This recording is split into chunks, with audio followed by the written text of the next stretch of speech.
ಕೆಳಗಡೆ ಚೆನ್ನಾಗಿದೆ.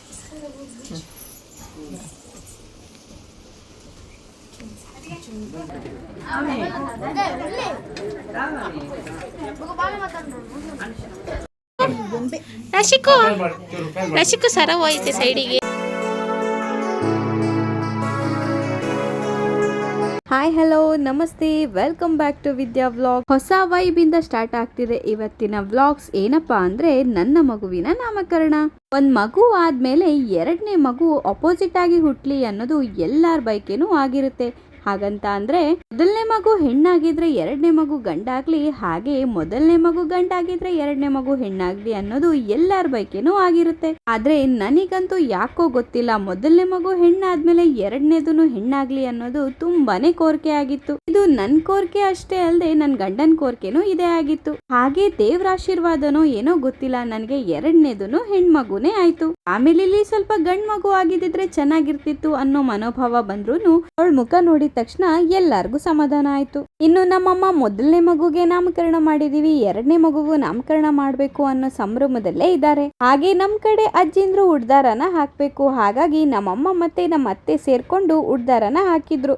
ಅದಾದ್ಮೇಲೆ ನಮ್ಮಮ್ಮ ಅಜ್ಜಿ ಪ್ರೀತಿಯಿಂದ ಮೊಮ್ಮಗಳಿಗೆ ಅಂತ ಬೆಳ್ಳಿ ಸಾಮಗ್ರಿನ ತಂದಿದ್ರು. ನಾಮಕರಣಕ್ಕಿಂತ ಸ್ವಲ್ಪ ದಿವಸ ಮುಂಚೆನೆ ಇವೆಲ್ಲಾನು ಎತ್ತಿಟ್ಟಿದ್ರು. ನಮ್ಮಮ್ಮ ಈ ಸಲ ಪಾಪುಗೆ ಅಂತ ಹೇಳಿ ಸೊಂಟದ ಬೆಳ್ಳಿ ಚೈನು, ಹಾಗೆ ಕಾಲ್ಗೆಜ್ಜೆ, ಕೈ ಬಳೆ, ದೃಷ್ಟಿ ಮಣಿ ಸರ ಎಲ್ಲಾನು ತಂದಿದ್ರು. ಇನ್ನು ನಮ್ಮಮ್ಮನ ಫ್ಯಾಮಿಲಿಲಿ ಎಲ್ಲ ಗಂಡ್ ಮಕ್ಳೇ ಜಾಸ್ತಿ ಇರೋದ್ರಿಂದ ನಮ್ಮಮ್ಮಂಗಂತೂ ಹೆಣ್ಮಗು ಆಗಿರೋದು ತುಂಬಾನೇ ಖುಷಿಯಾಗಿತ್ತು. ನನ್ ಮಗಳಿಗೊಂದು ಗಂಡ್ ಮಗು ಬೇಕು ಅಂತ ಆಸೆ ಇದ್ರೂನು ಹೆಣ್ಮಗು ಆಗಿದ್ದಕ್ಕೆ ಬೇಜಾರೇನೂ ಪಟ್ಟಿಲ್ಲ. ನನಗ್ ಯಾಕೆ ಹೆಣ್ಮಗು ಅಂದ್ರೆ ಇಷ್ಟೊಂದು ಅಟ್ಯಾಚ್ಮೆಂಟ್ ಗೊತ್ತಾ?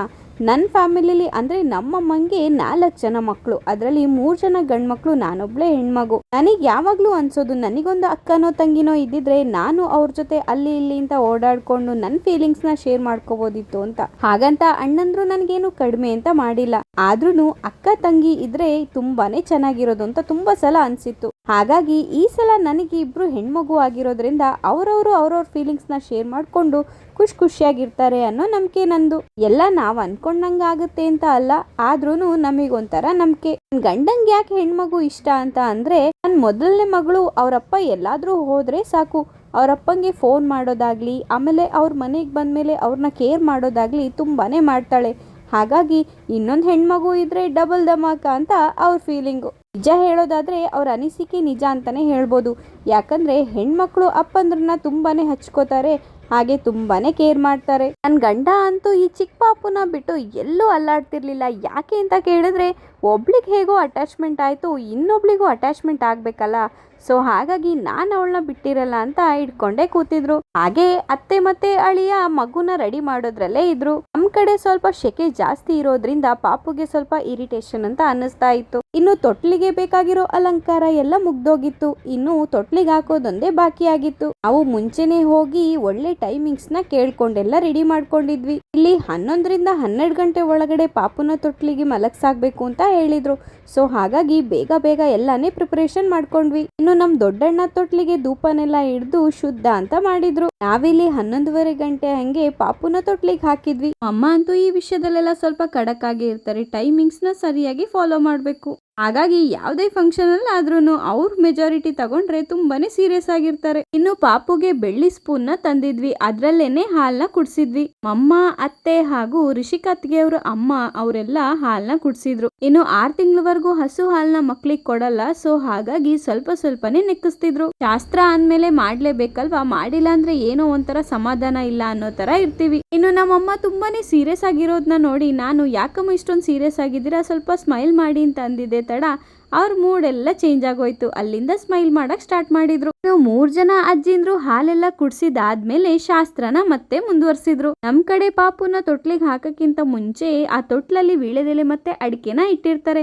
ಅದಾದ್ಮೇಲೆ ಅಜ್ಜಿಯಿಂದ್ರು ತೊಟ್ಲು ಅಡಿಯಿಂದ ಪಾಪುನ ಎಕ್ಸ್ಚೇಂಜ್ ಮಾಡ್ಕೋತಾರೆ. ಇಲ್ಲಿ ಈ ತರ ಸಂಪ್ರದಾಯ ಮಾಡಿದ್ರೆ ನಮ್ ಹಾಸನಲ್ಲಿ ಬೇರೆ ತರ ಸಂಪ್ರದಾಯನೇ ಮಾಡ್ತಾರೆ. ಹಾಗಾಗಿ ನಮ್ಮತ್ತೆಗೆ ಸ್ವಲ್ಪ ಕನ್ಫ್ಯೂಷನ್ ಆಗ್ತಾ ಇತ್ತು. ಆದರೆ ನನ್ನ ದೊಡ್ಡ ಮಗಳಲ್ಲಿ ಶಾಸ್ತ್ರ ಮಾಡಿದ ನೆನಪಿತ್ತಲ್ಲ, ಸೊ ಹಾಗಾಗಿ ಈ ಸಲನೂ ಚೆನ್ನಾಗಿ ಶಾಸ್ತ್ರನೆಲ್ಲ ಮಾಡಿದ್ರು. ನನಗಂತೂ ತುಂಬಾನೇ ಖುಷಿ ಅನ್ಸೋದು ಏನು ಅಂತಂದ್ರೆ, ಯಾವುದೇ ಶಾಸ್ತ್ರನಾಗ್ಲಿ ನಮ್ಮ ಕಡೆ ಅವ್ರ ಕಡೆ ಅಂತ ಹೇಳಿ ನಮ್ಮತ್ತೆ ಭೇದ ಭಾವ ಮಾಡಲ್ಲ. ನಲ್ಲಿ ಫಂಕ್ಷನ್ ಚೆನ್ನಾಗಾಗಬೇಕು ಅನ್ನೋದಷ್ಟೇ ಇಂಟೆನ್ಷನ್ ಆಗಿರುತ್ತೆ. ನನಗೆ ಮದುವೆ ಆಗಿ ಇಷ್ಟು ವರ್ಷಗಳಾದ್ರೂ ಯಾವುದ್ರ ವಿಷಯದಲ್ಲಾದ್ರೂ ನಮ್ಮತ್ತೆ ತುಂಬಾನೇ ಅಡ್ಜಸ್ಟ್ ಮಾಡ್ಕೊಂಡಿದ್ದಾರೆ.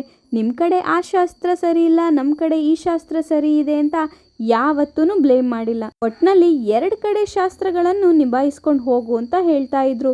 ಅದಷ್ಟೇ ಅಲ್ಲದೆ ಅವರು ಅಡ್ಜಸ್ಟ್ ಆಗಿದ್ರು. ಎಲ್ಲರಲ್ಲೂ ಈ ತರದೇ ಮನೋಭಾವ ಬಂದ್ಬಿಟ್ರೆ ಯಾರ ಮನೇಲೂ ಯಾವುದೇ ಪ್ರಾಬ್ಲಮ್ಮೂ ಇರಲ್ಲ. ಯಾವುದೇ ಆಗ್ಲಿ ಕಳ್ಕೊಳ್ಳೋದು ಪಡ್ಕೊಳ್ಳೋದು ನಮ್ಮ ಕೈಲೇ ಇರುತ್ತೆ. ನಾವು ಅಡ್ಜಸ್ಟ್ ಅನ್ನೋದಾದ್ರೆ ಎಲ್ಲರೂ ಅಡ್ಜಸ್ಟ್ ಆಗ್ತಾರೆ. ಹಾಗಾಗಿ ನಮ್ಮ ಮನೇಲಿ ಯಾವುದೇ ಫಂಕ್ಷನ್ ಆಗ್ಲಿ ತುಂಬಾನೇ ಚೆನ್ನಾಗಿ ನಡೆಯುತ್ತೆ. ಈ ತರ ಆಚರಣೆಗಳನ್ನ ಯಾರು ಸುಮ್ಮನೆ ಮಾಡಲ್ಲ. ಎಲ್ಲರೂ ಸೇರ್ಕೊಂಡು ಖುಷಿಯಾಗಿ ಒಂದ್ ದಿನನ ಕಳೆದ್ರೆ ಅದೇ ಸಂತೋಷ ಅಲ್ವಾ. ನನಗಂತೂ ನಮ್ಮ ಅತ್ತೆ ಮನೆಯವರು ಮುಂಚಿನ ದಿವಸನೇ ಬಂದಿದ್ರಲ್ಲ, ಮನೆ ತುಂಬಾ ಹಬ್ಬದ ವಾತಾವರಣ. ನನ್ನ ಖುಷಿಗಂತೂ ಎಲ್ಲೇನೇ ಇರಲಿಲ್ಲ. ಇನ್ನು ಪಾಪುನ ತೊಟ್ಲಿಗೆ ಹಾಕ್ತಾ ಇರ್ಬೇಕಾದ್ರೆ ಒಬ್ಬೊಬ್ರೆ ನೆಂಟ್ರು ಬರಕ್ ಸ್ಟಾರ್ಟ್ ಮಾಡಿದ್ರು. ಇನ್ನು ನನ್ನ ಮಾವ ಎಲ್ಲರೂ ಬಂದ್ರು. ಅದಾದ್ಮೇಲೆ ಇಬ್ರು ಅಜ್ಜಿಂದ್ರು ಸೇರಿ ಪಾಪುನ ತೊಟ್ಲಲ್ಲಿ ಮಲಗಿಸಿದ್ರು. ಇಲ್ಲಿ ಇಬ್ರು ಅಜ್ಜಿರಿಗೂ ಪಾಪುನ ತೊಟ್ಲಲ್ಲಿ ಮಲಗಿಸೋ ಖುಷಿಲಿ ಹೆಸರು ಹೇಳೋದ್ನೇ ಮರ್ತೋಗಿದ್ರು. ನನ್ನ ಮಗಳನ್ನ ತೊಟ್ಲಿಗೆ ಹಾಕ್ತಿರ್ಬೇಕಾದ್ರೆ ಎಲ್ಲಾ ಅವಳನ್ನ ನೋಡಿ ಕಣ್ ತುಂಬ್ಕೊಳ್ಳೋದ್ರಲ್ಲೇನೆ ಇದ್ವಿ. ಇನ್ನು ಹೆಸರೆಲ್ಲ ಇಡೋದು ಅವೆಲ್ಲ ಮರ್ತೇ ಹೋಗಿತ್ತು. ಪಾಪುನ ತೊಟ್ಲಲ್ಲಿ ಮಲಗ್ಸೋದಕ್ಕಿಂತ ಮುಂಚೆ ನಾನ್ ಸೀಮಂತದಲ್ಲಿ ಹುಟ್ಟಿರೋ ಸೀರೆನ ಅದಕ್ಕೆ ಹಾಸ್ತಾರೆ. ಅದ್ರ ಮೇಲೆ ಪಾಪುನ ಮಲಗಿಸ್ತಾರೆ.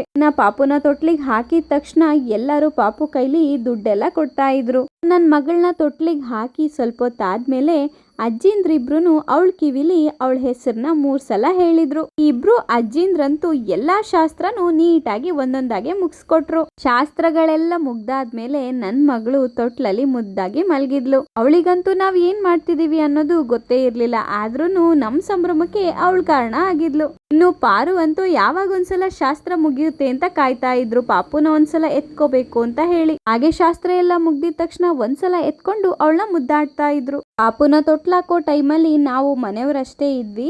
ಅದಾದ್ಮೇಲೆ ಒಬ್ಬೊಬ್ರೆ ನೆಂಟರು ಬರಕ್ ಸ್ಟಾರ್ಟ್ ಆಯ್ತು. ಇನ್ನು ನಾವಂತೂ ಈ ಸಲ ನೇಮ್ ರಿವೀಲ್ ಕಾನ್ಸೆಪ್ಟ್ ನ ಮಾಡಿದ್ವಿ. ಸೊ ಹಾಗಾಗಿ ಅದೆಲ್ಲ ಸ್ವಲ್ಪ ಲಾಸ್ಟಿಗೆ ಇಟ್ಕೊಳ್ಳೋಣ ಅಂತ ಹೇಳಿ ವೇಟ್ ಮಾಡ್ತಾ ಇದ್ವಿ. ಇನ್ನು ಆ ವೇಟಿಂಗ್ ಟೈಮ್ ಬಂದೇ ಬಿಡ್ತು. ಎಲ್ಲರೂ ಪಾಪು ಹೆಸರು ಏನು ಅಂತ ಹೇಳಿದಾಗ ಒಂದ್ಸಲ ರಿವೀಲ್ ಮಾಡ್ಬಿಡೋಣ ಅಂತ ಅನ್ಸೋದು. ಆದ್ರೆ ಈ ತರ ಒಂದು ಕಾನ್ಸೆಪ್ಟ್ ಇಟ್ಕೊಂಡಾಗ ಸ್ವಲ್ಪ ನಾವು ಸೈಲೆಂಟ್ ಮೇಂಟೈನ್ ಮಾಡಲೇಬೇಕು. ಇನ್ನು ನಾವು ನೇಮ್ ರಿವೀಲ್ ಬೋರ್ಡ್ ನ ಮಾಡಿಸ್ಬೇಕು ಅಂತ ಈ ತರ ಮಾಡಿಸಿದ್ವಿ. ಇದಂತೂ ತುಂಬಾನೇ ಚೆನ್ನಾಗಿ ಮಾಡ್ಕೊಟ್ಟಿದ್ರು. ಆದ್ರೆ ನಮ್ಮ ಮಕ್ಕಳು ನೇಮ್ ರಿವೀಲ್ ಮಾಡ್ಬೇಕಾದ್ರೆ ಅದರಿಂದ ಬರೋ ಬಬಲ್ಸ್ ಅಲ್ಲೆಲ್ಲ ಕೆಳಗಡೆ ಕೂತ್ಕೊಂಡು ಆಟ ಆಡ್ತಾ ಇದ್ರು. ಅವರು ಅವ್ರ ಪಾಡಿಗೆ ಆಟ ಆಡ್ತಾ ಇರ್ಲಿ, ನಾವಿಲ್ಲಿ ನೇಮ್ ರಿವೀಲ್ ಮಾಡೋಣ ಅಂತ ಹೇಳಿ ಮಾಡ್ತಾ ಇದ್ವಿ. ಕಡೆಗೂ ನನ್ನ ಮಗಳ ಹೆಸರು ರಿವೀಲ್ ಆಗೇ ಹೋಯ್ತು. ಮಗಳಿಗೆ ನಾವು ಲಶಿಕಾ ಅಂತ ಹೆಸರಿಟ್ಟಿದೀವಿ. ನಿಜ ಹೇಳ್ಬೇಕು ಅಂದ್ರೆ ಈ ಹೆಸರನ್ನ ಸುಮ್ನೆ ಇಟ್ಟಿಲ್ಲ, ತುಂಬಾನೇ ಯೋಚನೆ ಮಾಡಿ ಇಟ್ಟಿದೀವಿ. ಈ ಲಶಿಕಾ ಹೆಸರಿದು ಎಕ್ಸಾಕ್ಟ್ ಮೀನಿಂಗ್ ಬಂದು ಲಕ್ಷ್ಮಿ ಅಂತ ಬರುತ್ತೆ. ನಮಿಗಂತೂ ನಿಜವಾಗ್ಲೂ ಲಕ್ಷ್ಮಿನೇ ಹುಟ್ಟಿದಾಳೆ ಅನ್ನೋ ಅಷ್ಟು ಖುಷಿ. ನನ್ನ ದೊಡ್ಡ ಮಗಳ ಹೆಸರು ವಂಶಿಕಾ ಆಗಿರೋದ್ರಿಂದ ಇವಳಿಗೆ ಲಶಿಕಾ ಅಂತ ಹೆಸರಿಟ್ಟೆ ಅವಳಿಗೆ ಸ್ವಲ್ಪ ಹೊಂದಾಣಿಕೆ ಆಗುತ್ತೆ ಅಂತ ನಾವ್ ಈ ತರ ಹೆಸರಿಟ್ವಿ. ನೇಮ್ ಅನೌನ್ಸಿಂಗ್ ಎಲ್ಲ ಆದ್ಮೇಲೆ ಒಬ್ಬೊಬ್ರೆ ನೆಂಟ್ರೆಲ್ಲ ಬರಕ್ ಸ್ಟಾರ್ಟ್ ಆಯ್ತು. ಅಂದವರೆಲ್ಲ ಪಾಪು ಕೈಲಿ ದುಡ್ಡು ಕೊಟ್ಟು ಅವಳಿಗೆ ವಿಶ್ ಮಾಡಿ ಹಾಗೆ ಗಿಫ್ಟ್ ಎಲ್ಲ ತುಂಬಾನೇ ಬಂದಿತ್ತು. ಇನ್ನು ನಮ್ಮ ಮನೆ ಹಿಂದ್ಗಡೆ ಶಾಮಿಯಾನ ಹಾಕ್ಸಿದ್ವಲ್ಲ, ಸೊ ಅಲ್ಲೇನೆ ಬಫೆ ಸಿಸ್ಟಮ್ ನ ಇಡ್ಸಿ ಅಲ್ಲೇ ಊಟನೆಲ್ಲ ಕೊಡ್ತಾ ಇದ್ವಿ. ಹೋದ್ಸಲ ನನ್ನ ದೊಡ್ಡ ಮಗಳದ್ರಲ್ಲಿ ನಾವು ಕೇಟರಿಂಗ್ ನ ಕೊಟ್ಟಿದ್ವಿ. ಆದ್ರೆ ಅವತ್ತು ತುಂಬಾನೇ ಊಟ ಎಲ್ಲ ವೇಸ್ಟ್ ಆಗಿತ್ತು. ಹಾಗಾಗಿ ಈ ಸಲ ನಾವೇ ಮನೆಯಲ್ಲಿ ಅಡ್ಗೆನ ಮಾಡಿದ್ವಿ. ನಿಜ ಹೇಳ್ಬೇಕು ಅಂತಾದ್ರೆ ಫುಡ್ ಎಲ್ಲ ವೇಸ್ಟ್ ಆದ್ರೆ ತುಂಬಾನೇ ಬೇಜಾರಾಗುತ್ತೆ. ಹಾಗಾಗಿ ಸ್ವಲ್ಪ ಐಟಮ್ ಇದ್ರೂ ಪರವಾಗಿಲ್ಲ, ನಾವೇ ನೀಟಾಗಿ ಅಡ್ಗೆ ಮಾಡ್ಕೊಂಡು ನಾವೇ ಬಡಿಸಿದ್ರೆ ತುಂಬಾನೇ ಸಂತೋಷ ಇರುತ್ತೆ ಅಂತ ಹೇಳ್ಬಿಟ್ಟು ಈ ತರ ಮಾಡಿದ್ವಿ. ಹಾಗಾಗಿ ಅಡ್ಗೆನೂ ತುಂಬಾನೇ ಚೆನ್ನಾಗಿತ್ತು. ಬಂದವರು ತುಂಬಾನೇ ಖುಷಿ ಪಡ್ಕೊಂಡು ಊಟ ಮಾಡ್ಕೊಂಡು ಹರಿಸ್ಬಿಟ್ಟು ಹೋದ್ರು. ಒಂದ್ ಫಂಕ್ಷನ್ ಮಾಡೋದು ಅಂದ್ರೆ ಸುಲಭ ಅಲ್ಲ. ಅಲ್ಲಿ ಮೇನ್ ಪ್ರಯಾರಿಟಿ ಬಂದು ಊಟನೇ ಆಗಿರುತ್ತೆ. ಊಟ ಚೆನ್ನಾಗಿದ್ರೆ ಎಲ್ಲಾ ಫಂಕ್ಷನ್ ಚೆನ್ನಾಗಿದ್ದಾಗೆ ಅಂತ ಅನ್ಸುತ್ತೆ. ಇನ್ನು ಫಂಕ್ಷನ್ ಮಧ್ಯದಲ್ಲಿ ನನ್ನ ಮಗಳಿಗೆ ಬಟ್ಟೆನ ಚೇಂಜ್ ಮಾಡಿ ಆರಾಮಾಗಿ ಮಲ್ಕೊಳ್ಳಿ ಅಂತ ಬಿಟ್ಟಿದ್ದೆ. ಫಂಕ್ಷನ್ ಎಲ್ಲ ಮುಗ್ದು ಸಂಜೆಗೆ ಪಾಪು ನೀಟಾಗಿ ನಿದ್ರೆ ಮಾಡ್ಲಿ ಅಂತ ಹೇಳಿ ಮತ್ತೆ ಅವಳನ್ನ ಸ್ನಾನ ಮಾಡಿಸಿ ದೃಷ್ಟಿನೆಲ್ಲ ನಿಲ್ಸಿದ್ವಿ. ಮಕ್ಕಳು ತುಂಬಾ ಸೂಕ್ಷ್ಮ ಆಗಿರೋದ್ರಿಂದ ಅವ್ರನ್ನ ಅಟ್ಲೀಸ್ಟ್ 1 ವರ್ಷನಾದ್ರೂ ತುಂಬಾನೇ ಕೇರ್ ಮಾಡ್ಬೇಕಾಗಿರುತ್ತೆ. ಇನ್ನು ಹೀಗೆಲ್ಲ ನನ್ನ ಮಗಳ ನಾಮಕರಣ ನಡೀತು. ಹಾಗೆ ನನ್ನ ಮಗಳಿಗೆ ಲಶಿಕಾ ಅಂತ ಹೆಸರು ಇಟ್ಟಾಯ್ತು. ಇನ್ನು ಈ ವಿಡಿಯೋ ಯಾರಿಗೆಲ್ಲ ಇಷ್ಟ ಆಯ್ತು ಪ್ರೀತಿಯಿಂದ ಲೈಕ್ ಮಾಡಿ, ಶೇರ್ ಮಾಡಿ ಹಾಗೂ ಸಬ್ಸ್ಕ್ರೈಬ್ ಮಾಡಿ. Thank you.